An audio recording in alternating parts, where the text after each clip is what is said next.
Hello. So I have a quick little tag video here today. This is the Great Gatsby 100th year tag. I saw this on another Bibliophile Reads channel. It was originally created by Sherry at Books and Radio Plays. They're only 5 questions. However, they are they're interesting ones. They're ones that we have to think quite a bit. So let's go on. First up, the first one is: do you like parties? Name a book with a big or small party in it. I am, despite the fact that all of my hobbies are introvert hobbies, I'm an extrovert. However, I also grew up extremely isolated, so it takes a lot to get me to go to a party. Once I'm there, it's great. I'm having a great time. I don't want to leave unless there's inclement weather, and when I get home, I'm bouncing off the walls. So, yes, I do like parties, but it takes me a bit to get there.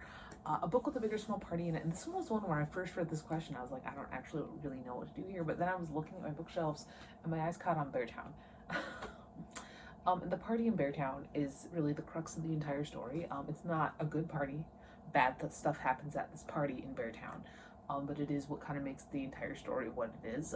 And so, party in Beartown. Would you like to go to this party? No, I would not. First of all, because I'm a full-grown adult and it's a bunch of teenagers. Second of all, bad stuff. 2, what would you do to get the love of your life back? Name a book where lost love is the center of a story, not a romance.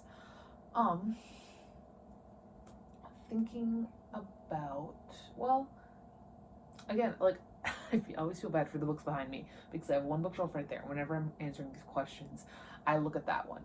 And the first thing I think of, I look at my gaze caught on Brutal Youth by Anthony Brezikin. And it's been a hot second since I've read Brutal Youth, but I'm fairly certain that, what's his name? His name is not Peter. Peter's the main character's name. And I'm thinking that the Scarface kid's name is Peter because I equate him in my head to Peter McBride. Whatever. I'm pretty sure his mom killed herself or something like that. I might have spoiled the book. It's been a long time since I've read Brutal Youth. I really should give it a reread. I really enjoy it. Nick was a character in the story, and the narrator, he really put you in the picture. Who's your favorite narrator? Victor Ward from Glamorama. I love Victor.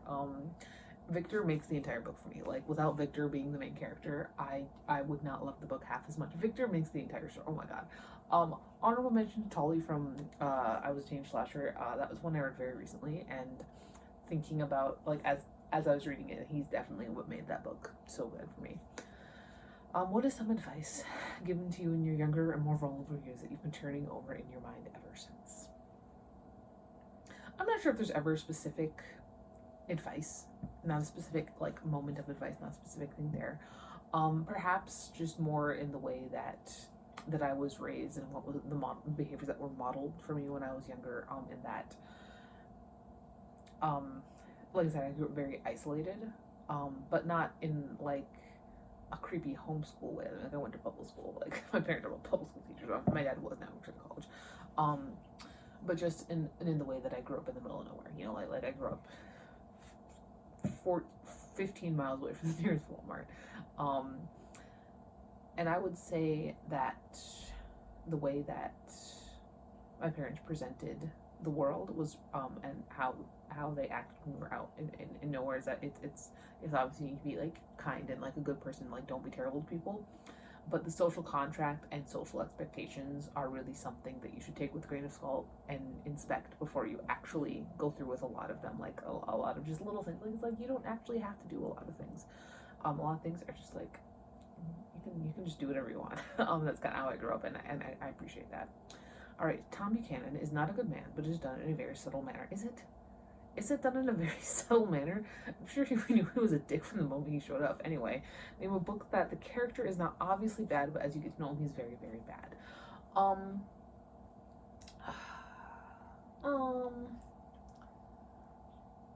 Let's turn around. Let's look at these books back here.